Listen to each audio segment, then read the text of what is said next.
Hello kids, welcome to my channel CS with Harsh. मेरा नाम है हर्ष प्रसाद और आप मुझे हर्ष भैया बुला सकते हैं। In this series of NCERT bag exercise questions, आज है हमारा लेक्चर नंबर 25 और हम देख रहे थे chapter 4 that is introduction to problem solving. और आज हम देखने वाले हैं इस चैप्टर का last question, that is question number 18। हो सकता है कि ये वीडियोस जो होंगी थोड़े इरेगुलर मैनर में अपलोड हो। ठीक है, इरेगुलर एज इन की हो सकता है क्वेश्चन नंबर 18 पहले आ जाए, हो सकता है क्वेश्चन नंबर 17 भी पहले आ जाए। ठीक है, और क्वेश्चन नंबर 4 इसके बाद है, 5 इसके बाद है। तो टेंशन मत लेना कि सर ने बीच के पार्ट गायब कर दिए, नहीं, सारे के सारे पार्ट्स अपलोड होंगे। ठीक है, सो वेट करना, मैं ज़्यादा डिले नहीं करूँगा अपलोड करने में लेक्चर्स को। ठीक है, सो टेंशन मत लेना कि कोई भी क्वेश्चन मिसिंग होगा, नहीं, सारे के सारे आंसर्स अपलोड किए जाएंगे। ठीक है, so back to questions. So question number 18 says, for some calculations we want an algorithm that accept only positive integers up to 100। ठीक है, यानी कि एक ऐसा एल्गोरिदम चाहिए जो सिर्फ पॉजिटिव वैल्यूज ले, पॉजिटिव इंटीजर्स ले। ठीक है, और कहाँ तक ले? Up to 100। ठीक है, पॉजिटिव इंटीजर्स का मतलब है 1 से लेके 100 तक। ठीक है, जो कि यहाँ पे लिखा है एक्सेप्ट 1 to 100 एल्गोरिदम। तो इसमें क्या है, ये एल्गोरिदम आपको दे रखी है दैट इनपुट लेगा एक नंबर, फिर वो चेक करेंगे if number is greater than और equal to 0 and number is less than equal to 100। ठीक है, अगर तो ये कंडीशन ट्रू होती है तो एक्सेप्ट, एल्स क्या करेगा, उस नंबर को रिजेक्ट। तो क्वेश्चन में आपसे दो सवाल किए गए हैं that on what values will the algorithm fail. ठीक है, and can you improve the algorithm. तो हम कहते हैं चलो देखते हैं कि पहले एल्गोरिदम सही है कि गलत है। सो सॉल्यूशन देखने से पहले थोड़ा लॉजिकली सोचते हैं। ठीक है, यहाँ पे जो इफ कंडीशन है वो क्या चेक कर रही है, वो ये चेक कर रही है कि जो आपका नंबर है that should be greater than और इक्वल टू 0 एंड, देखो एंड ऑपरेटर का मतलब क्या होता है, अगर तुम लोगों ने तो बूलियन अलजेब्रा पढ़ लिया है तो समझ जाओगे कि एंड कंडीशन सही होने के लिए आपकी जो भी दो कंडीशंस गिवन होंगी, यानी कि जो दूसरी कंडीशन है 0, I mean sorry, number should be less than और इक्वल टू 100, इन दोनों कंडीशन को उसे सेटिस्फाई करना पड़ेगा, तभी तभी जो है ये स्टेटमेंट जो है आपकी, यानी स्टेटमेंट 1, वो ट्रू मानी जाएगी। समझ गए? अगर इनमें से एक भी कंडीशन फॉल्स हो जाती है तो आपकी ये स्टेटमेंट फॉल्स हो जाएगी। समझ गए? सो फटाफट एंड ऑपरेटर का अगर मैं तुम्हें समझा दूँ, एक ट्रुथ टेबल तुम लोगों ने सुना होगा, पढ़ा होगा। ठीक है, ये हम ले लेते हैं इनपुट ए, इनपुट बी। 0 का मतलब है यहाँ पे कि फॉल्स, और 1 का मतलब होगा यहाँ पे ट्रू। तो अगर पहली कंडीशन में दोनों 0 हों तो आउटपुट भी जो आपका होता है वो आता है 0, यानी कि फॉल्स। अगर आपका ए ट्रू हो गया, बी फॉल्स हुआ, तो भी आपका आउटपुट फॉल्स आएगा। अगर आपका ए फॉल्स हो गया, बी ट्रू हो गया, तो भी फॉल्स आएगा। ए ट्रू है, बी ट्रू है, तभी तभी इस कंडीशन में ये स्टेटमेंट ट्रू होगी। आई होप मैंने तुम्हें सही बताया है। कोई भी गलती हो वेरीफाई कर लेना, बट मेरे को जितना पता है यही इसकी ट्रुथ टेबल बनती है फॉर एंड ऑपरेटर। ठीक है, so back to the questions, ये था बेसिक समझाने के लिए। So back to the questions कि हमें जो है नंबर को 0 के बराबर, 0 से बड़ा होना चाहिए और 100 के बराबर या 100 से कम होना चाहिए।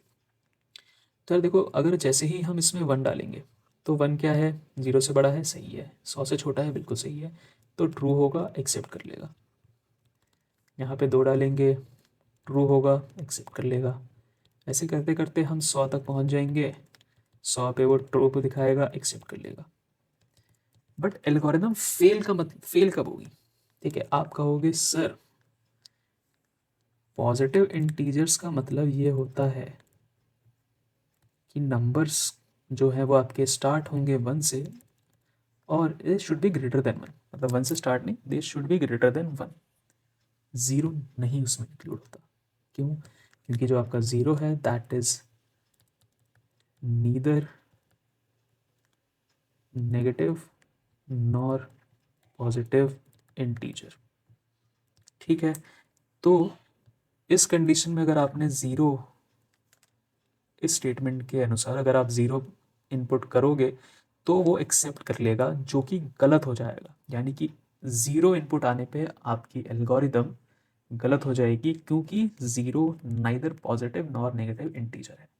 ठीक है, ये तो हो गई पहली कंडीशन।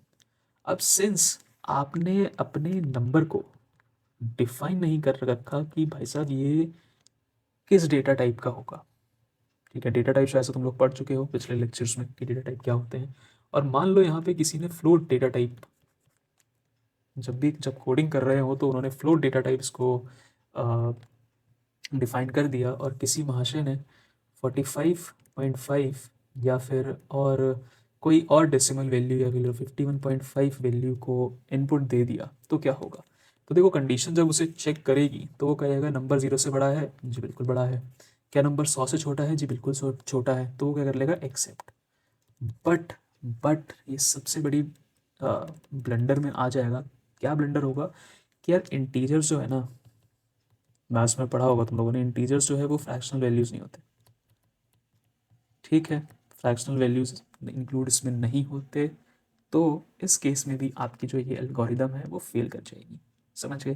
तो ये दो केस बन गई कि कहाँ कहाँ आपकी एल्गोरिदम फेल होगी, और इन्हीं केसेस को आपको करेक्ट करके देना है। ठीक है, तो यही है इसका आंसर। अरे यार, यहाँ फिर आ गया ये, क्या करता हूँ। चलो कोई नहीं, ये देखते हैं। Here's the analysis and improved algorithm based on the given problem. ठीक है, तो गिवन क्या है? On what values will this algorithm fail? वही जीरो पे फेल हो जाएगी। The algorithm fails to reject zero as, ये जो कंडीशन है वो परमिट करती है जीरो को, बट जीरो जो है वो कोई पॉजिटिव इंटीजर नहीं है जो हमने पढ़ा। ठीक है, सेकेंड कंडीशन जो है नॉन इंटीजर वैल्यूज, यानी कि if the input is not an integer that is 45.5। और एक और केस, हाँ, अगर मान लो यहाँ पे किसी महानुभव ने वहाँ पे नंबर में कोई स्ट्रिंग वैल्यू डाल दी, यानी कि ए कैरेक्टर डाल दिया, ठीक है, तब क्या होगा? तो वो चेक नहीं करेगी और वहाँ पे एरर जनरेट कर सकता है। पर चलो, इस कंडीशन को भी अगर हम हटा दें, हम सिर्फ इस फ्लोट कंडीशन को, डेसिमल वाले कंडीशन को लें, तो algorithm will fail because it does not explicitly check if the input is an integer. ठीक है, वो चेक नहीं करता कि वो इनपुट इंटीजर है या नहीं है। समझ रहे हो? तो इसको सही कैसे किया जाए? क्या हम इसे इंप्रूव कर सकते हैं? Yes, we can improve the algorithm to handle the above scenarios correctly. तो रिवाइज क्या किया? इसे स्टार्ट किया, इनपुट किया। इस कंडीशन को जब हमने डिफाइन किया तो उसे डिफाइन किया कि number should be strictly greater than zero, and it can be less than और इक्वल टू 100। एंड एक और एंड स्टेटमेंट यूज कर ली, और उसमें क्या डिफाइन किया कि number should strictly be an integer. भाई साहब, इसमें फ्लोट वैल्यू नहीं होनी चाहिए, स्ट्रिक्टली इंटीजर होना चाहिए। अगर ये तीनों कंडीशंस ट्रू हैं तभी तो आप एक्सेप्ट करोगे, एल्स उसे रिजेक्ट कर दोगे और अपना एल्गोरिदम को एंड कर दोगे। ठीक है, वही एक्सप्लेनेशन है कि number greater than zero ensures only positive integers are accepted, rejecting zero and negative numbers. Upper bound number 100 equal to zero ensures number above 100 are rejected. Integer check, a new condition integer is a number is an integer ensures that the input must be an integer, rejecting fractional or non-numeric inputs.